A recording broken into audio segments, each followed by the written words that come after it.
सरस्वती और उसकी सास कौशल्या मिलकर रोजाना सुबह जल्दी उठ जाती और रसगुल्ले और मिठाइयां बनाकर देवराम को देती। देवराम उन मिठाइयों को एक पतीले में भरकर गांव की गली गली में घूमकर बेचता। सरस्वती और कौशल्या बहुत ही स्वादिष्ट मिठाइयां बनाती थी। खासकर उनके हाथों से बनाए रसगुल्ले गांव के बच्चे तो क्या, बड़े बूढ़े भी बहुत पसंद करते थे कि शाम तक देवराम की सारी मिठाइयां बिक जाती थी। देवराम, जरा रुकना, रसगुल्ले हैं या खत्म हो गए? काकी बस 2 पीस ही बचे हैं। चलो अच्छा है, लाओ दे दो। रात को रोटी के बाद मीठा खाने को जी करे तो तुम्हारे काका के मुंह पर तुम्हारा ही नाम आता है। बार बार बोल रहे थे कि जाकर देखो कि देवराम निकल तो नहीं रहा। तुम्हारी आवाज सुनी तो मैं लेने आ गई। ये लो काकी। ये लो रसगुल्लों के पैसे। कौशल्या और सरस्वती खूब मेहनत से मिठाइयां बनाती थी। उनके हाथों की मिठाई का स्वाद बहुत अलग होता था। वहीं पड़ोस में रहने वाला नत्थू और उसकी पत्नी कमला दोनों कौशल्या के परिवार से जलते थे। तुम्हें पता है वो सरस्वती और उसकी सास कौशल्या कितनी बढ़िया मिठाई बना रही हैं। अच्छी खासी कमाई कर लेता है देवराम, और एक तुम हो। मैं तुम्हें मिठाई बनाकर देती हूँ और तुम खाली हाथ ही घर लौट आते हो। 1 रुपए की भी कमाई नहीं करते। क्या करूं, इस देवराम की वजह से मेरा भी दिमाग खराब रहता है। मैं जैसे ही मिठाई बेचने के लिए निकलता हूं, ये पहले पहुंच जाता है। और तुम नहीं जानती, गांव वाले इसकी ही मिठाई पसंद करते हैं। मेरी मिठाई कोई खरीदता ही नहीं है। तुम्हारे कहने पर मैंने मिठाइयां सस्ती भी बेचनी शुरू कर दी, फिर भी लोग लालच में नहीं आए। तुम्हारी बताई ये योजना भी फेल हो गई। नत्थू और उसकी पत्नी नई योजना बनाने में जुट गए कि किस तरह देवराम का काम खराब कर सके। गांव के चौधरी दीनदयाल के घर पोते का जन्मदिन था। बहुत से रिश्तेदार आए हुए थे। दीनदयाल के परिवार वाले जानते थे कि देवराम जो रसगुल्ले बेचता है वो बहुत ही स्वादिष्ट होते हैं, तो सबने चौधरी दीनदयाल से देवराम के रसगुल्ले खाने की इच्छा जाहिर की। सबकी इच्छा जानकर चौधरी दीनदयाल देवराम के घर पहुंचा। अरे चौधरी साहब, अब इतनी सुबह सुबह मुझे बुला लेते, मैं आ जाता। अरे कोई बात नहीं देवराम, परसों मेरे पोते का जन्मदिन है। बच्चों ने तुम्हारे रसगुल्ले खाने की डिमांड रखी है भाई, इसलिए 10 किलो रसगुल्ले बनाकर मेरे घर दे जाना। अब ये लो, 300 रुपए किलो के हिसाब से तुम्हारे 3000 रुपए बने। ये पकड़ो। शुक्रिया चौधरी साहब, मैं परसों सुबह तक रसगुल्ले घर पहुंचा दूंगा। चौधरी दीनदयाल के जाने के बाद नत्थू देवराम के पास आता है। उसे सारी बात पता चलती है और उसे एक नई योजना मिल जाती है। क्या बात है सरस्वती, आज तो तुम काम में बहुत व्यस्त दिखाई दे रही हो। हाँ, वो मैं रसगुल्ले बना रही थी। चौधरी साहब ने ऑर्डर दिया है, कल सुबह तक देकर आने हैं।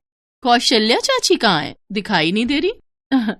माँ जी मंदिर तक गई हैं, बस आती ही होंगी।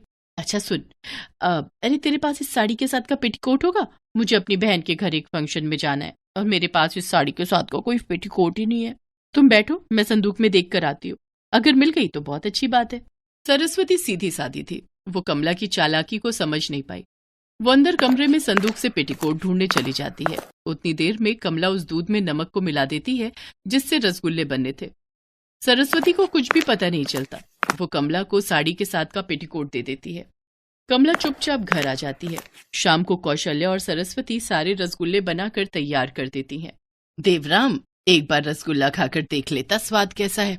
माँ, तुम लोग अच्छे ही बनाती हो, पर फिर भी अगर तुम कह रही हो तो मैं एक रसगुल्ला खाकर देख लेता हूँ। देवराम जैसे ही रसगुल्ले को मुंह में डालता है वो थू-थू करके रसगुल्ला फेंक देता है। क्या हुआ? तुमने रसगुल्ला फेंक क्यों दिया? इसमें नमक भरा हुआ है।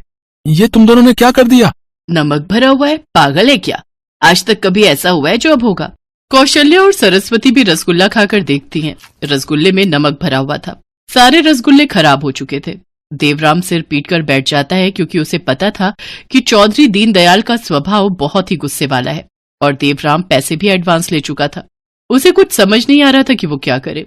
अगली सुबह रसगुल्ले तैयार करके देने थे, पर ना तो उनके पास इतने पैसे थे और ना ही समय।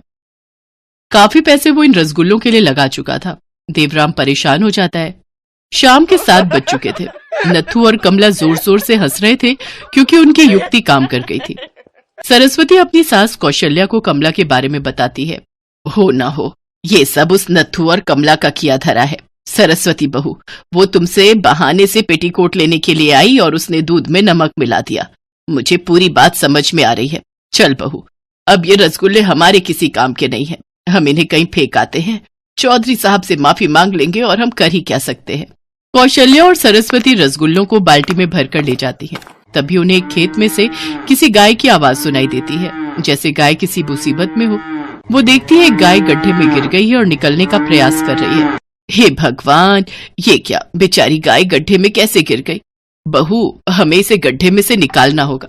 माँ जी, मैं रस्सी लेकर आती हूँ, फिर उसकी मदद से हम इसे गड्ढे में से निकाल लेंगे। सरस्वती एक रस्सी लेकर आती है और उसकी सहायता से दोनों सास बहू मिलकर गाय को गड्ढे में से निकाल देती हैं। गाय इंसानों की भाषा में बात करने लगती है। तुम्हारा बहुत बहुत शुक्रिया, तुमने आज मेरी जान बचा ली। मैं अपने परिवार के साथ घास खाने निकली थी, पर रास्ता भटक गई और इस गड्ढे में गिर गई। मेरे सभी साथी मुझसे बहुत दूर हो गए। तुमने मेरी जान बचाकर मुझ पर बहुत एहसान किया है। अब मैं अपने साथियों के पास वापस जा सकती हूँ। पर तुम इंसानों की भाषा में कैसे बात कर लेती हो? मैं एक जादुई गाय हूँ, इसलिए मैं इंसानी भाषा में बात कर सकती हूँ। मेरा जादू दूसरों की मदद के लिए काम आता है। मैं अपने जादू का उपयोग अपने लिए नहीं कर सकती। आज तुमने मेरी जान बचाई है, इसलिए बदले में मैं तुम्हें कुछ देना चाहती हूँ। मांगो, तुम्हें क्या चाहिए? इस समय तो हमारी सबसे बड़ी परेशानी यही है कि हमें कल तक चौधरी साहब के 10 किलो रसगुल्ले बनाकर देने पर। सरस्वती गाय को अपनी सारी परेशानी बताती है। अपना हाथ आगे करो बेटी। सरस्वती अपना हाथ आगे करती है, तभी सरस्वती के हाथ में एक रसगुल्ला आ जाता है। तुम दोनों इस रसगुल्ले को ले जाकर अपने घर के आंगन में बो देना। कल सुबह तक तुम्हारी सारी परेशानी दूर हो जाएगी। अच्छा, अब मैं चलती हूँ, मेरे साथी मेरी राह देख रहे होंगे। इतना कहकर गाय वहां से चली जाती है। सरस्वती और कौशल्या रसगुल्ला लेकर घर आ जाती हैं और अपने घर के आंगन में बो देती हैं और सुबह होने का इंतजार करने लगती हैं। देवराम पहले ही उदास बैठा था। वो पूरी रात सो नहीं पाया, पर अगले दिन जब वो सोकर उठा तो वो हैरान रह गया। उसके आंगन में रसगुल्ले उगाए थे। पूरे आंगन में रसगुल्लों की फसल लहरा रही थी। ये देखकर देवराम, कौशल्या और सरस्वती बहुत खुश होते हैं। वो तीनों जब रसगुल्ले को खाकर देखते हैं तो उनका स्वाद बिल्कुल वैसा ही था जैसा कौशल्या और सरस्वती बनाते थे। ये तो चमत्कार हो गया। भला हो उस गाय का जिसने हमें इस परेशानी से निकाल दिया। देवराम बेटा, अब जल्दी से तू सारे रसगुल्ले तोड़कर चौधरी साहब के घर दे आ, वो इंतजार कर रहे होंगे। हाँ माँ, मैं अभी दे आता हूँ। तीनों मिलकर रसगुल्लों को तोड़ने लगते हैं, पर ये क्या, रसगुल्ले तो 10 किलो से बहुत ज्यादा थे। इतने ज्यादा कि अच्छी खासी रसगुल्ले की एक दुकान खोली जा सके। देवराम चौधरी साहब को रसगुल्ले देकर जब घर लौटता है तो देखता है रसगुल्लों से बड़े बड़े बर्तन भरे पड़े हैं। कौशल्या और सरस्वती अभी भी ढेर सारे रसगुल्ले तोड़ रही थी। देवराम ने बाकी रसगुल्ले बेचने शुरू कर दिए। गांव के लोगों की भीड़ लगने लगी। रसगुल्ले इतने स्वादिष्ट थे कि चौधरी साहब ने और रसगुल्लों का ऑर्डर दे दिया। सुनो जी, हमने सारे रसगुल्ले बेच दिए। अब हमारे पास बहुत सारे पैसे इकट्ठे हो गए। मैं सोच रही थी हम गांव में मिठाई की दुकान खोल लेते हैं। बहू ठीक कह रही है बेटा, अब हमारे पास पैसों की कोई कमी नहीं है। हम बढ़िया बढ़िया मिठाई बनाएंगे और बेचेंगे, खासकर रसगुल्ले जो सबसे ज्यादा पसंद किए जाते हैं। आप दोनों का विचार बहुत अच्छा है। ठीक है, मैं कल ही एक दुकान किराए पर ले लेता हूँ। देवराम एक दुकान किराए पर ले लेता है और उनकी मिठाई की दुकान खुल जाती है। नथु और कमला ने उनका बुरा सोचा था, इसलिए वो आज भी अपनी करनी पर पछता रहे थे।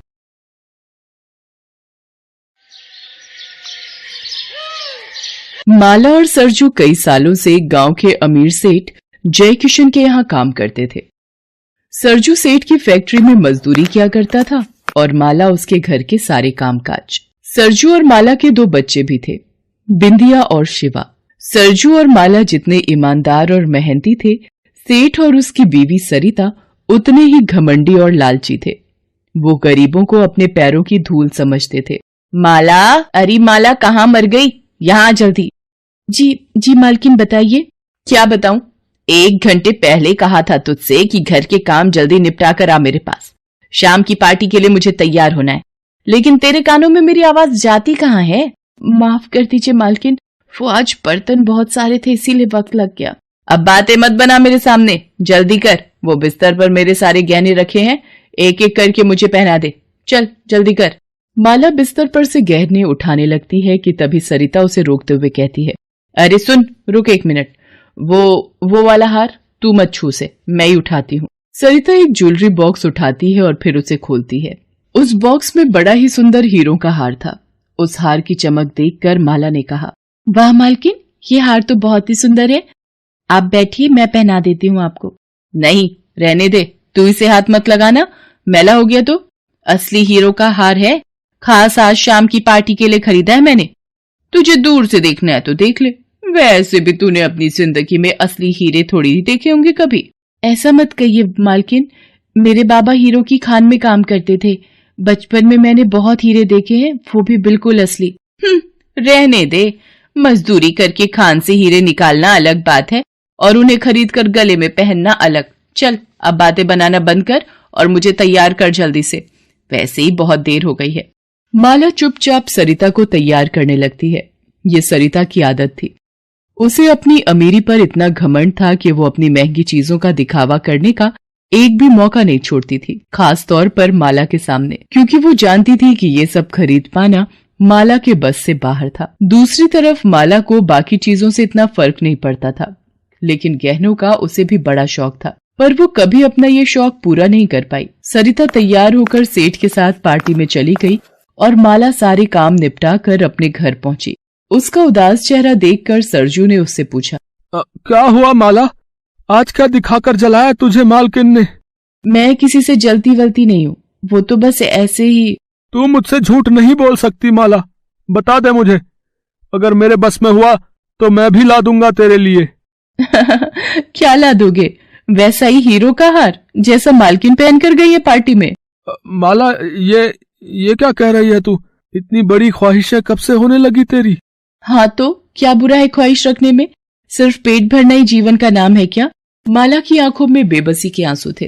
वो गुस्से में घर की दहलीज पर आकर बैठ जाती है। तभी वहां एक बूढ़ी अम्मा आती है और अपना खाली कटोरा माला की तरफ बढ़ाते हुए कहती है, इस बुढ़िया के पेट की आग बुझा दे बेटी, भगवान तेरी हर इच्छा पूरी करेगा।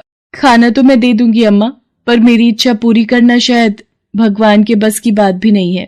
इतना कहकर माला घर के अंदर जाती है और कुछ ही देर में खाना लेकर वापस आती है। बूढ़ी अम्मा उससे खाना ले लेती हैं और फिर उससे कहती हैं, ऐसा नहीं है बेटी, भगवान चाहे तो क्या नहीं कर सकता।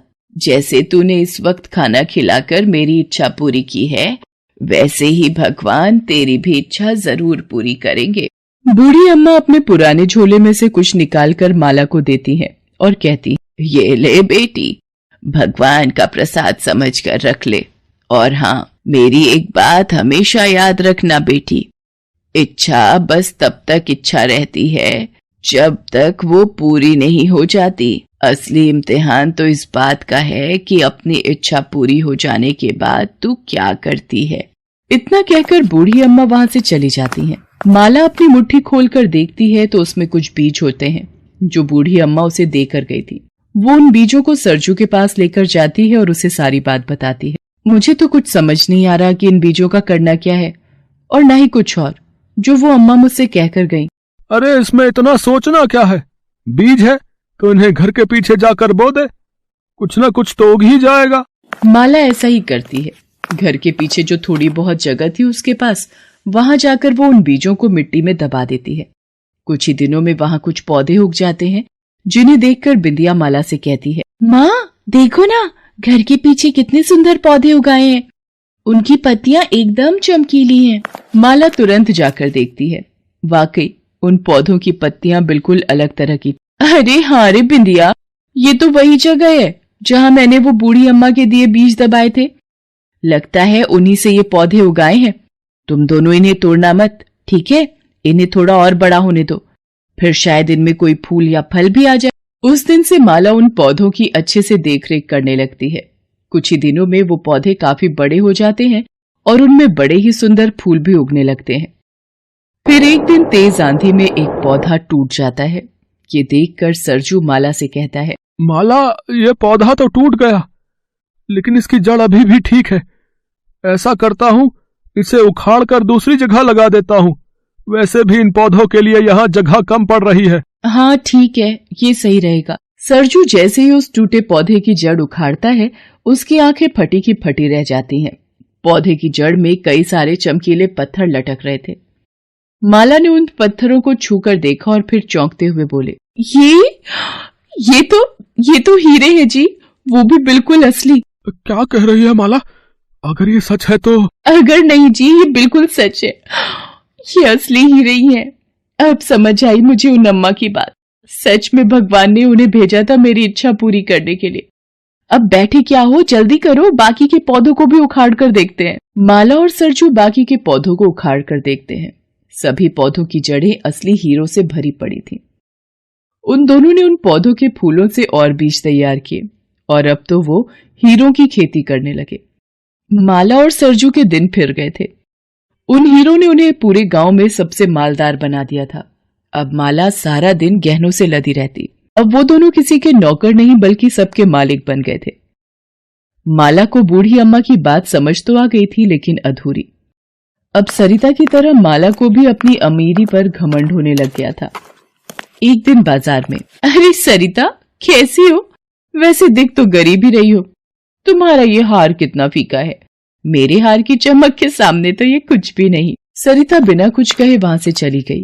माला की सारी इच्छाएं अब पूरी हो गई थी। उसके पास हीरों के खेत थे, जो अपने आप में किसी अजूबे से कम नहीं था। फिर एक दिन, माँ जल्दी चलो माँ, देखो शिवा को पता नहीं क्या हो गया, वो उठ ही नहीं रहा। माला भागती हुई शिवा के पास पहुंची। वो जमीन पर बेहोश पड़ा था और उसके एक हाथ में एक बड़ा सा हीरा था। उसे देखकर माला ने गुस्से से पूछा, ये हीरा कैसे आया इसके पास? पता नहीं मालकिन, हमने तो खेत से लाकर बोरी यहीं रखी थी। पता नहीं कब शिवा बाबा ने ये हीरा निकाल लिया। ये तो साफ था कि शिवा ने खेलते हुए उस हीरे को अपनी जीभ से लगा लिया था, जिससे वो बेहोश हो गया। सरजू शिवा को तुरंत अस्पताल लेकर भागा। देखिए, हम बच्चे को बचाने की कोशिश कर रहे हैं, लेकिन उसकी हालत नाजुक है। अब भगवान ही कोई चमत्कार कर सकते हैं। डॉक्टर की बात सुनकर तो जैसे माला के होश ही उड़ गए थे। उसे तो अब जैसे हीरों से नफरत सी होने लगी थी। उसने तुरंत अपने शरीर से हीरों के सारे गहने उतारकर फेंक दिए और पास ही बने एक मंदिर में जाकर भगवान के सामने जोर जोर से रोने लगी। हे भगवान, इतनी बड़ी कीमत मत लीजिए मुझसे, मुझे कुछ नहीं चाहिए। मैं हर परेशानी के साथ जी लूंगी, लेकिन अपने बच्चे के बिना नहीं जी सकूंगी मैं। माला मंदिर की दहलीज पर सिर रखकर जोर जोर से रो रही थी। तभी उसे अपने कंधे पर किसी का हाथ महसूस हुआ। उसने पलटकर देखा तो सामने वही बूढ़ी अम्मा खड़ी थी, जिन्होंने उसे पहली बार वो बीज दिए थे। माला बूढ़ी अम्मा के पैर पकड़ते हुए बोली, अम्मा मुझे कुछ नहीं चाहिए, मेरी बस एक ही इच्छा है, मुझे मेरा बच्चा वापस चाहिए अम्मा, और कुछ नहीं चाहिए मुझे। मैंने कहा था ना बेटी, इच्छा बस तब तक है जब तक वो पूरी ना हो जाए। लेकिन सच ये भी है कि बिना इच्छाओं के इंसान के जीवन का भी कोई मोल नहीं है। तो चिंता मत कर, आज तेरा दिल पहले की तरह साफ है, तो भगवान तेरी इच्छा जरूर पूरी करेंगे। ये ले, ये भगवान का प्रसाद अपने बच्चे को खिला दे जाकर। बूढ़ी अम्मा फिर से कुछ बीज माला को देकर वहां से चली गई। माला ने तुरंत जाकर उन बीजों का रस शिवा के मुंह में डाल दिया। देखते ही देखते शिवा को होश आ गया। वो अब बिल्कुल ठीक था। माला बहुत खुश थी।